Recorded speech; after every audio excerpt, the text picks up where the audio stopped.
See my paper. I just thought I would do a quick little play with color here. I'm going to take down my 100% cotton paper, as always, onto a piece of plexiglass so that I can move it around like so. I really, really appreciate being able to move it around.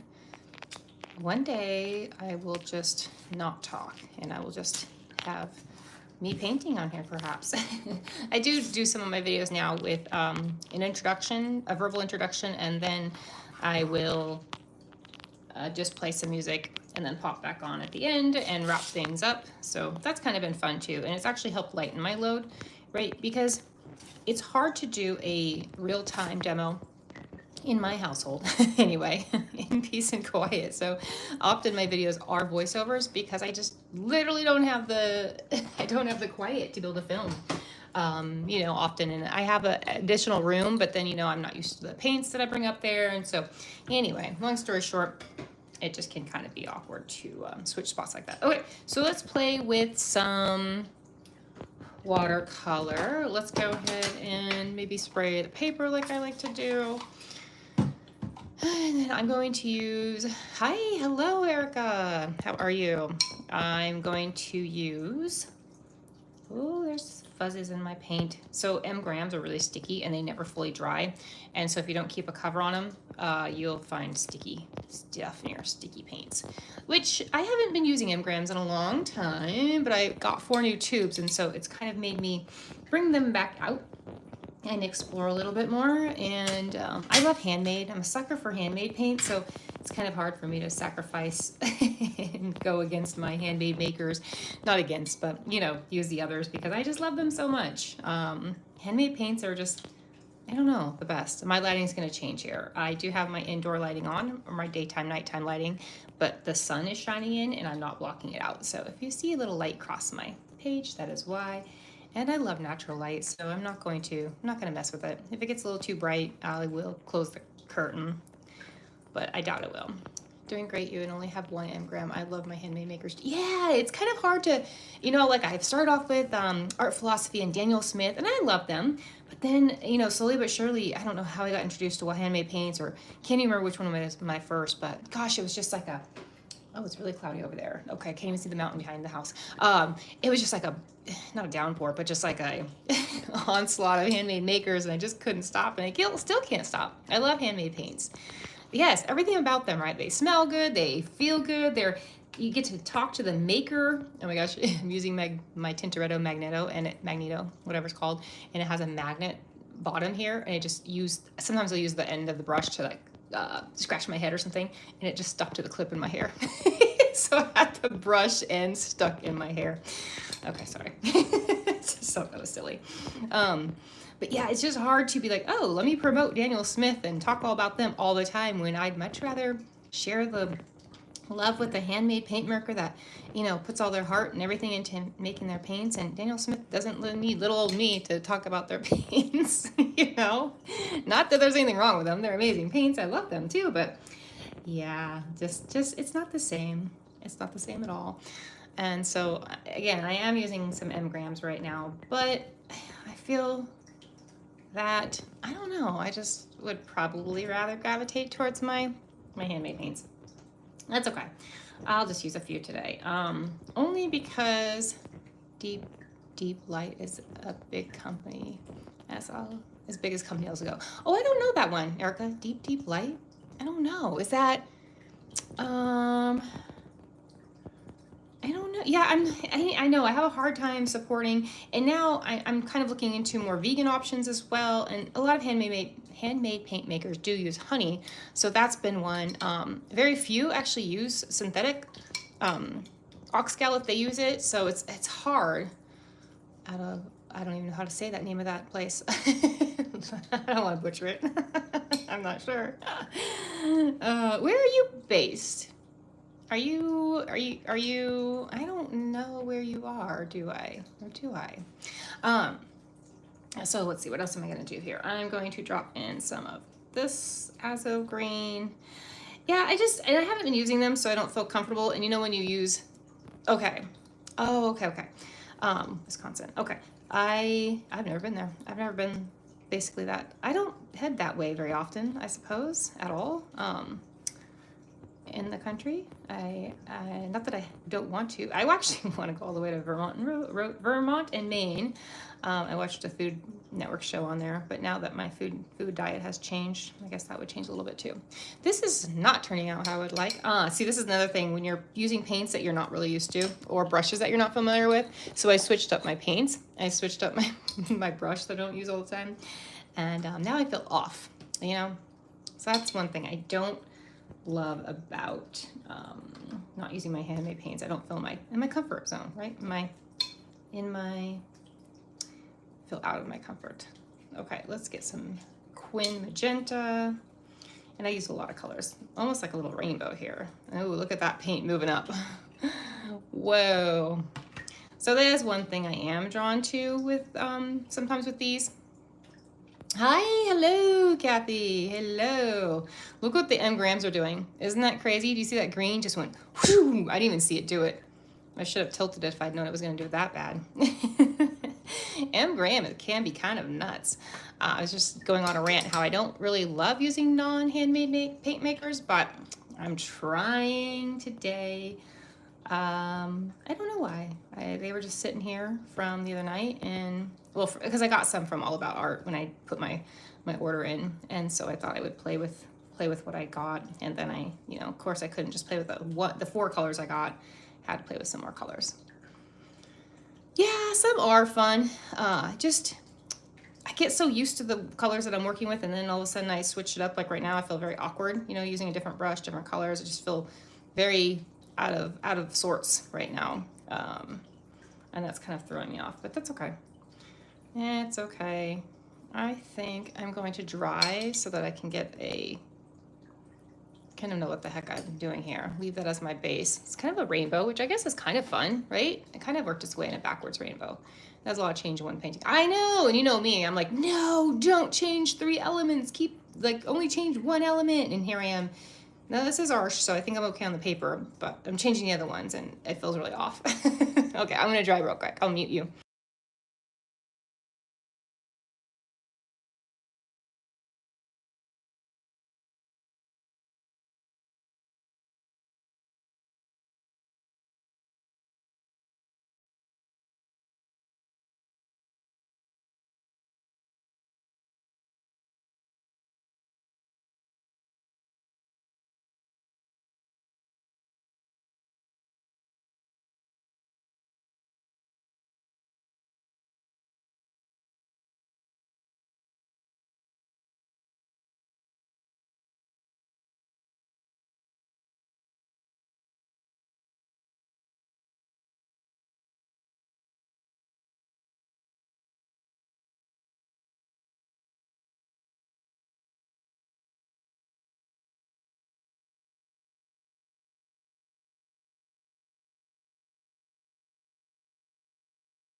Oops, sorry. Thanks, Kathy.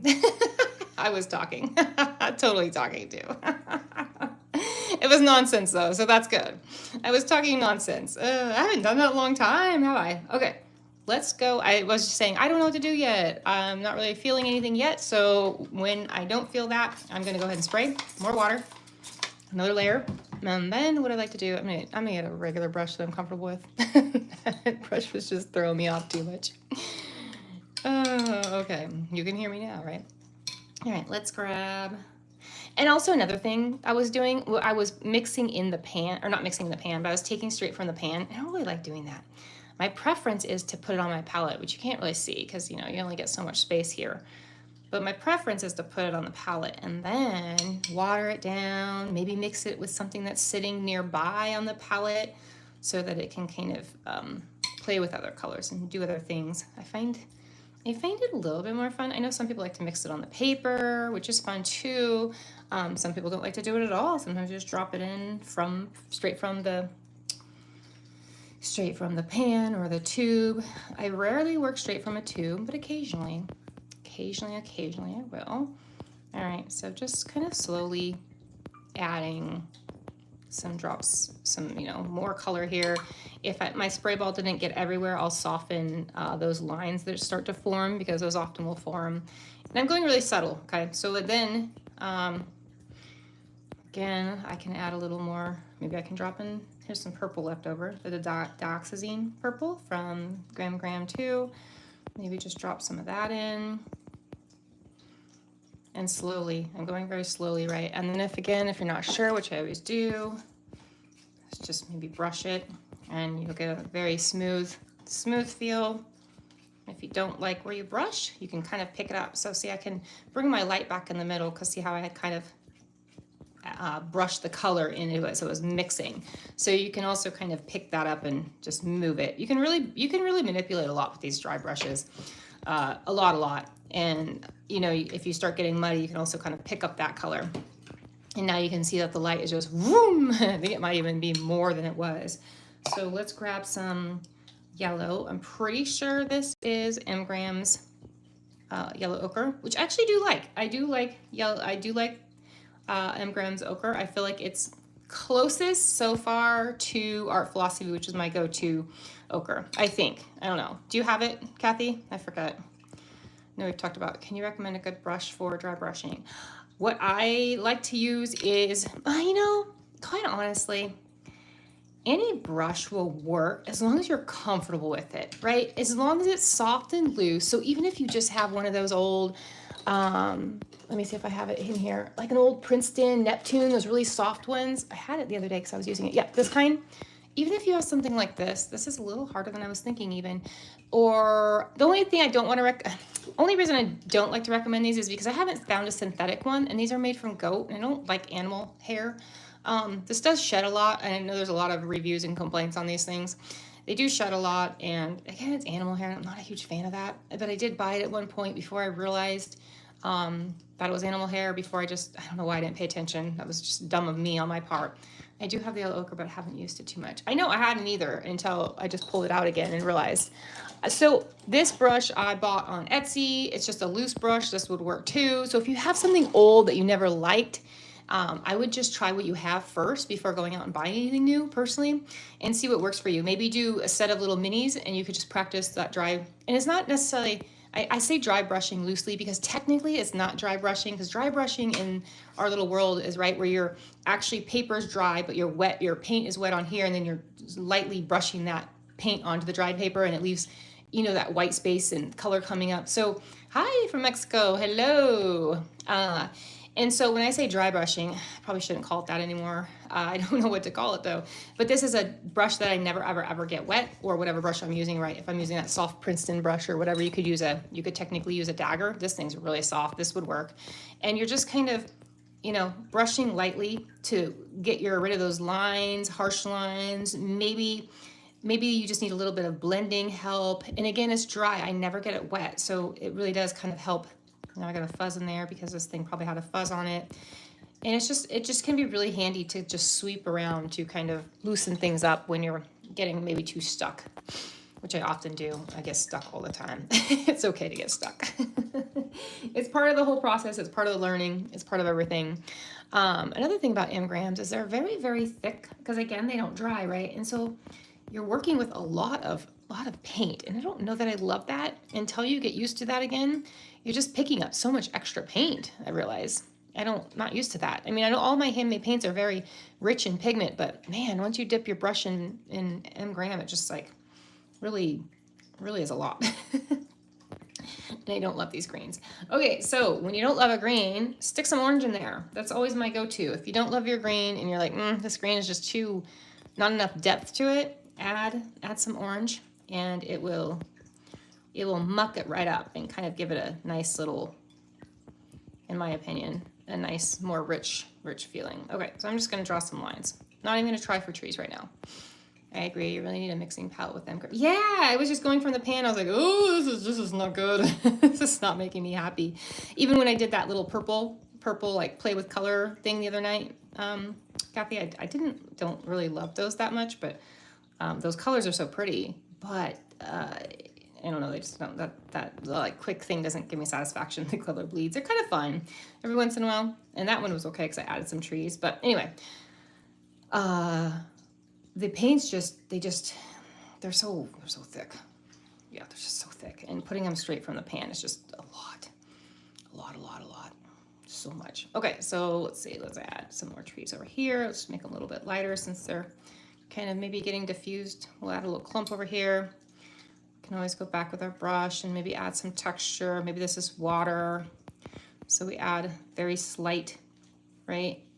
And yes, my paper is still wet, so most of this is going to disappear, but that's okay. You kind of want disappear, dissipate, spread out, bleed a little bit. You want all that to happen, right? That's okay. You could draw some random little, like, maybe this is like a marshland, right? Maybe these aren't trees at all. Maybe these are just marsh.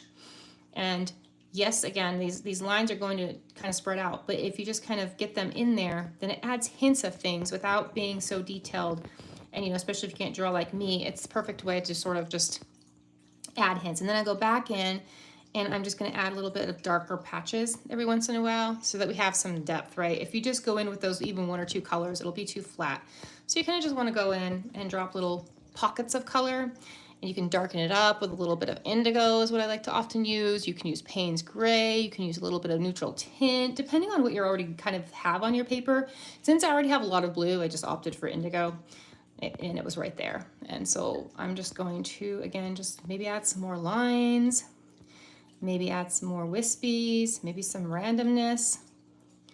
Maybe there's something going on and we don't know what it is, and that's okay too, right? It's okay to just kind of let the person who's reading, right, or viewing the art decide for themselves.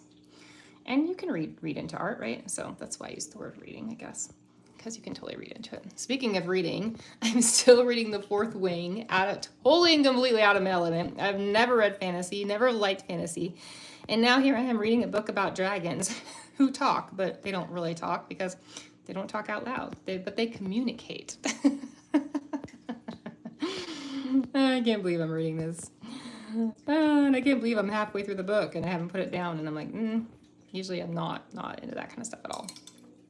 I do, surprisingly, Kathy. I'm really surprised. I don't know why I like it. I can't even say why. I guess it just has me kind of intrigued.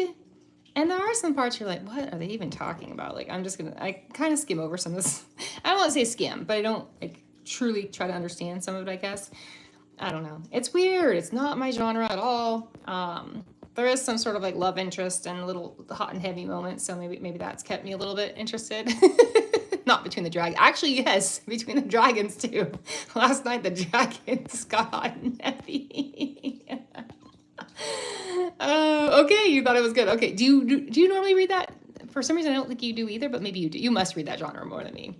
But anyway, I was dying. I was laughing over the dragons getting all hot and heavy. What's up with that? Is that just a green light for her to go get hot and heavy with that dude? I don't know how I'm pronouncing any of these names right, by the way. Is it Exaden? Exaden? I don't even know. I don't even know how to say the names of these people. Like Rihanna. I don't even know her name. Okay, it is Zayden, but with an X, right? Because I could have sworn there was an X in his name. Oh, I was like, what am I reading? These dinosaurs are getting it on. Be kidding me. And then I was like, maybe that's not what they mean. Oh no, that's what they meant. Sorry. Oh, I just never ever thought in my life I'd be reading about dragons getting hot and heavy. It's a joke. No one can pronounce names in that.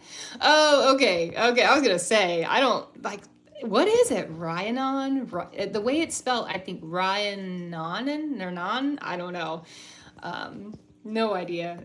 I mean, even, at least Dane, that's easy enough, right? I got that one. But then, yeah.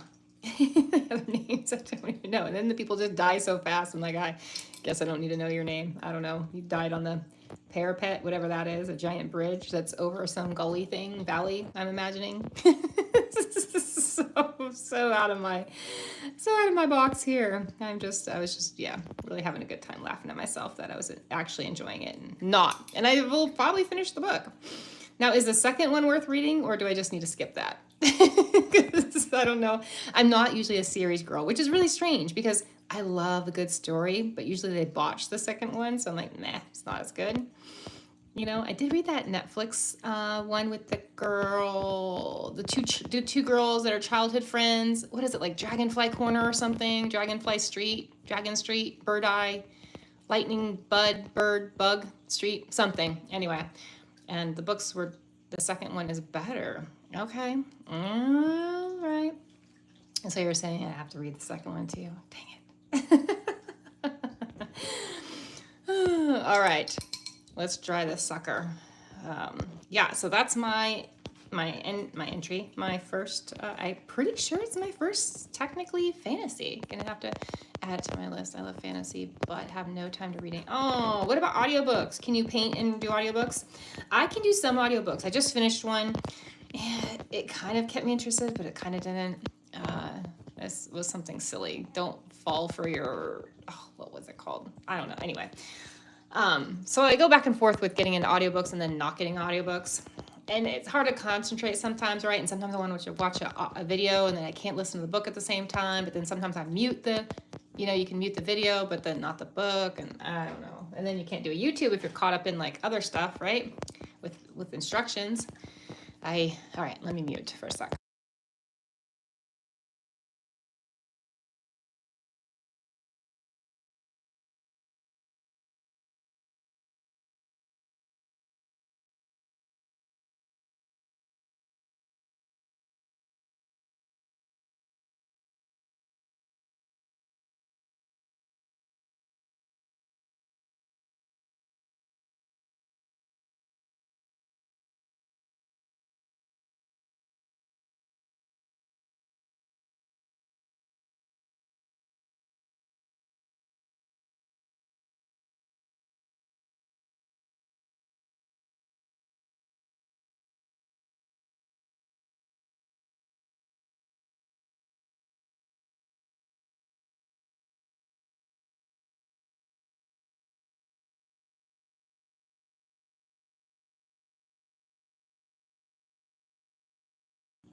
Oh, talk about silly drama channels. I'm bad with some of the horrible Netflix stuff. It's just an escape, and I just love watching someone else's like craziness that I know I will never experience, but I just find it entertaining. And some of the stuff I watch, though, I don't know why, but yeah. I go in spurts though. Sometimes I'm just like, nope, like I have to cut everything off and just be like, nope, I just want to focus on, whatever. But since it's coming on fall and winter, it's my hunkering down to watch silliness. And then plus when you see it come out, you're like, okay, I can just watch this and I'll be done with it, right? Because literally most shows nowadays or things nowadays are what, like, I don't know, any from 8 to 15 episodes, and you're like done pretty quickly because they just auto start. And you're like, no, and then you're like, well, now I'm invested. Dang it.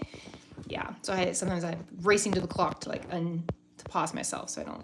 I think I'm just gonna be done with that. I don't think I'm gonna do much more to that. I'm just gonna leave it kind of loose and kind of easy, right? Because this took. I think this would be suitable for a beginner. Does anybody else think that this could be a beginner thing? I really do. I think this would be an easy, very easy, beginner friendly approach to something. I mean, maybe it's scary with all the water, maybe not. I don't know. I don't know if it's. But my bird got too thick. Oh, because I talked. All right, I'm gonna leave him thick. I haven't done a thick bird in a while. I'll make this one thinner, hopefully. Oh, Amber, you messed up again. Oh, I messed up again. That's okay. We'll just have very, very, I am bird, here I am. Maybe they're dragons. flying dragons that are going to have some hanky-panky time very shortly here. I'm sorry. YouTube's gonna be like, nope, she's done. She is so done. We are nixing her. She's not gonna get any views. Yeah, well, that's okay. I'm not here for that.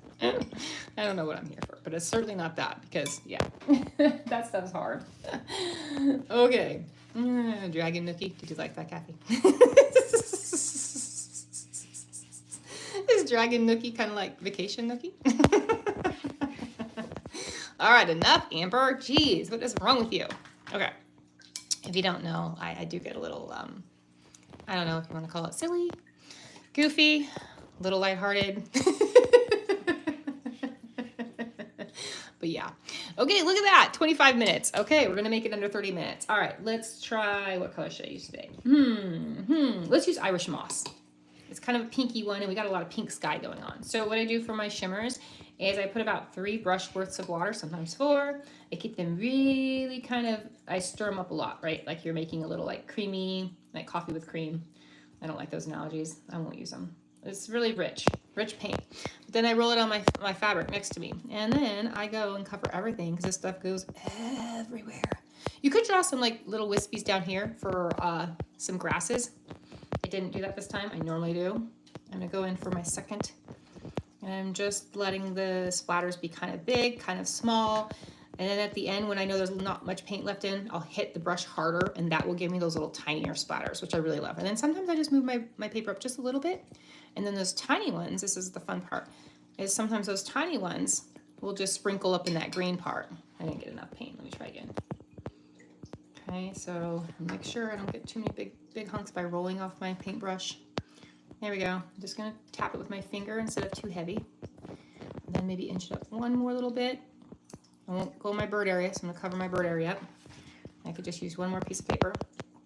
And you just wanna make sure, if you don't want it somewhere, cover it up, because this stuff does go everywhere. So I'm just kind of like piece out my area, right? I used to use my hand, but just cover it up.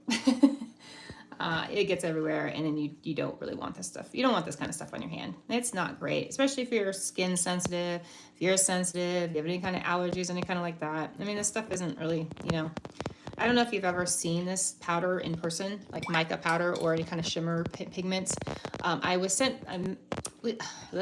Laura sent me some because I was making something, right? And I needed some of the powder. She's like, oh, I have some. Let me just send it to you. So I said, okay. And I got it. And oh my gosh, the fine dust off that stuff is insane. I can't imagine working with that stuff. I would probably lose my crap all the time. It's so fine and just floats in the air and catches like the slightest bit of air and it's just everywhere. It's like held in the air, right? And I can only envision it like sticking to my lungs and nostril and like, nope. It's so bad. I'd be wearing like a gas mask or something the entire time I worked in it. I'd probably have to like work outside or in some sort of like enclosed booth somewhere. It was a lot.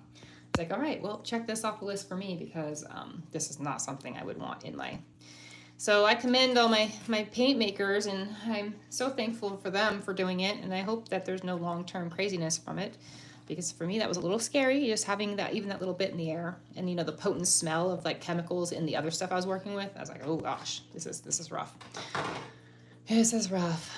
All right, Irish Moss is kind of a pink gold, but it's really fun because you can see it changes from pink and gold. And it's a really pretty color. So that was pretty simple, right? I hope. I think that this would be a great beginner type project, since it was basically, we just created the rainbow, right? We kept it really loose, lots of water. Hi, Penny. I was wondering where you were. You weren't here last week either. Hi, Amber. I will be watching the rerun in 58 and had cataract surgery today. Oh, no. I hope it went okay. Was it okay? Very sore? Oh, I'm sorry. I'm not looking forward to that kind of stuff. I have a feeling my eyes, I got those floaters earlier. I don't know, earlier than most people. I don't know if you've dealt with those. Not the regular floaters that everybody has in their entire life or have had experience with, but like the floaters when something detaches and then it just permanently floats in your eyes for the rest of your life. And they said there's nothing they can really do about it. Oh my gosh, they drive me insane, like just bonkers constantly. So I try not to think about it. He's like, well, you're not doing a very good job getting it out of your mind. I'm like, what do you mean? How can I ignore it when it's so constant? Like, I don't understand how to ignore it. It makes my eyes feel dry all the time. I'm going to ask for a second opinion, I think, because I don't feel like this is completely normal. I did have LASIK years ago, and I feel like I've ever kind of had effed up eyes, so to speak, from there on out. Anyway, I'm feeling for you, Penny. I'm sorry going through that. I hope once you're done, oh, that sucks. I'm sorry. In your eye too. So that probably means, does it ultimately give you a headache? Imagine that's kind of like just stems, you know, and then makes it all worse. Oh, hope you have someone to take care of you and cater to you a little bit at least. You can watch, or not watch some good stuff. You can listen to some good stuff or just sleep, whatever feels better. But anyway, all right. Well, I hope to see you back next week, and I hope that you're better by then. I don't know how long it takes to heal from those kind of things, but it sounds like not a fun thing to deal with. I don't think anything with eyeballs kind of freaks me out, right? I'm sure it was a little scary for you too. I imagine. I don't know. I know they do that stuff all the time, but it still sounds a little scary in my little opinion. But okay. Well, thank you for joining, and I'm going to go do first a public live on some swatching if you want to join me over on Instagram, and then probably go private live on Instagram, or subscriber live on Instagram to go over, I wanted to show you guys some watercolor books that I got and see if there's anything cool in there and inspiration, and then we'll see where that goes from there. All right, so I will see you all next time. All right, bye.